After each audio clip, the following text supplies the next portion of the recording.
अस्सलाम वालेकुम नाज़रीन, मैं हूं मोहम्मद अब्दुल हकीम। 7H न्यूज़ में आपका इस्तकबाल है। हल्के असम्बली खुतबुल्लापुर कॉन्स्टिट्यूंसी के कोना श्रीसलम गौड़ ने रेवंत रेड्डी को बुलाकर वहां पर जलसे से मुखातिब किया। आइए देखते हैं ब्यूरो चीफ रहीम खादरी की ये रिपोर्ट।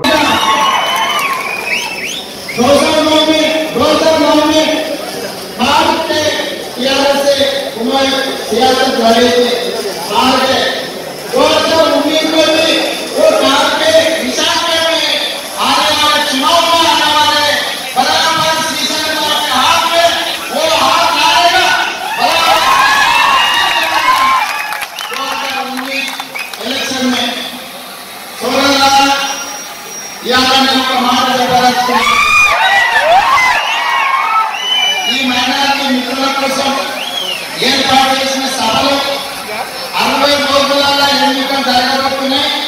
కేంద్ర ఎన్నికల సంఘం ఎన్నికల ప్రక్రియను ప్రారంభించింది.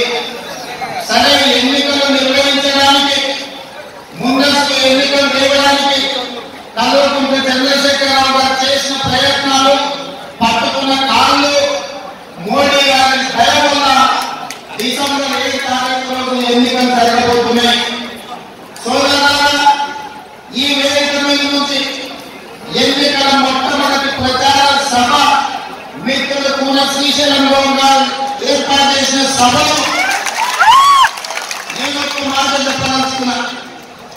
మీరు చూడండి, ప్రభుత్వం రద్దు చేసిన చంద్రశేఖరరావు గారు ఆ తర్వాత ఏ రకంగా మాట్లాడుతుందో, ఏ రకమైన భాషను మాట్లాడుతుందో, ఏ రకంగా మిత్రపక్షాల మీద దాడులు చేస్తుందో ఆలోచన చేయాలి. ఇవాళ నేను అడుగుతున్న కల్వకుంట్ల చంద్రశేఖరరావు గారు, ఆయన సర్వేలలో 112 సీట్లు గెలుస్తాయని వచ్చిందని చెప్తున్నాడు. నిజంగానే నువ్వు దళితులకు 3 ఎకరాల భూమి ఇచ్చినా, పేదలకు డబుల్ బెడ్రూమ్ ఇల్లు ఇచ్చినా, ఇంటికో ఉద్యోగం ఇచ్చినా, పేదలకు పీజీ ఉచిత నిర్బంధ విద్య అందించినా, లేకపోతే ప్రతి నియోజకవర్గానికి 1,00,000 ఎకరాలకు నీళ్లు ఇచ్చినా, రైతులకు 1,00,000 రూపాయల రుణమాఫీ చేసినా, మైనారిటీలకు 12% రిజర్వేషన్ ఇచ్చినా, గిరిజనులకు 12% రిజర్వేషన్ ఒకవేళ అందించి ఉంటే నిజంగానే నీకు 100 సీట్లు వచ్చింది. కానీ ఇవాళ కల్వకుంట్ల చంద్రశేఖరరావు గారు ముఖ్యమంత్రి అయిన తర్వాత ఆయన ముఖ్యమంత్రి అయ్యారు, కొడుకు మంత్రి అయ్యారు, అల్లుడు మంత్రి అయ్యారు, బిడ్డ ఎంపీ అయింది, సభకు కొడుకు ఎంపీ అయ్యారు, టీవీ ఛానల్ పెట్టుకున్నాడు, పత్రిక పెట్టుకున్నాడు, ఫామ్ హౌస్ పెట్టుకున్నాడు, వేల కోట్ల రూపాయల వ్యాపారం చేస్తున్నాడు తప్ప కనీసం 60 కుటుంబాల నుంచి బుక్కేల అన్నం కూడా పెట్టలేదు. నీకు తెలంగాణ సమాజం ఎందుకు ఓటేయాలని నేను అడుగుతున్నా. ఇవాళ నువ్వు తెలంగాణ సమాజాన్ని కాదు, తెలంగాణ రాష్ట్రాన్ని ఇచ్చిన సోనియా గాంధీ గారిని అమ్మనా పొమ్మనా అని తిట్టామంటే కన్న తల్లితో సమానంగా గౌరవించాల్సిన శ్రీమతి సోనియా గాంధీని పట్టుకొని అమ్మనా పొమ్మనా అంటే ఇంతకంటే నీతులు నికృష్టులు కమ్యూనిటీ ఉంటారు.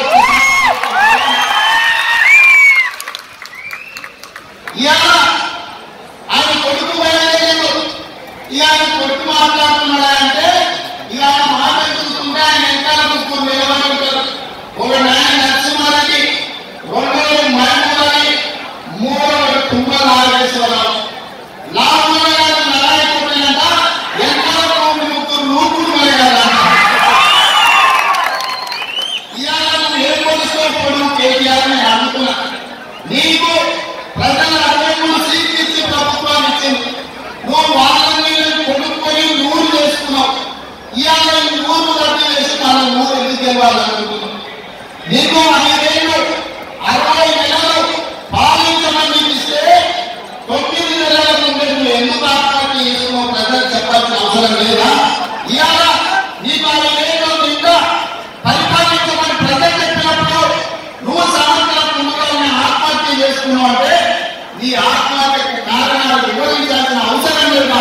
తెలంగాణ సమాజం ఆలోచన చేయాలి. కాబట్టి సోదరులారా, ఇవాళ కల్వకుంట్ల చంద్రశేఖరరావు గారు మాట్లాడుతున్నారు.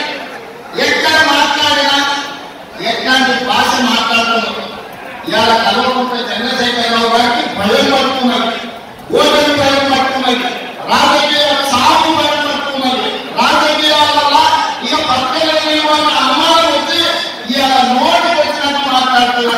ఇవాళ చంద్రశేఖర రావు చూస్తుంటే ఎన్నికల కోడ్ వచ్చింది. పోలీసులు స్వేచ్ఛగా ఇప్పుడు తమ విధులు నిర్వర్తించవచ్చు. మనం అక్కడక్కడ రోడ్ల మీద చూస్తున్నాం. రాత్రి 9 అయితే వచ్చిపోయిన 12 రోడ్ల పుల్లలు వేసి ముందుకిస్తున్నారు. ఎందుకంటే తాగి పడినట్టే జైలు దొరకమని. నేను అడుగుతున్న పోలీసుల్ని, అయ్యా తాగి పడినట్లే రోడ్ల పుల్ల పెట్టి ముందుకి జైలు దొరుకుతున్నాం కదా, తాగి రాష్ట్రాన్ని నడుపుతున్నా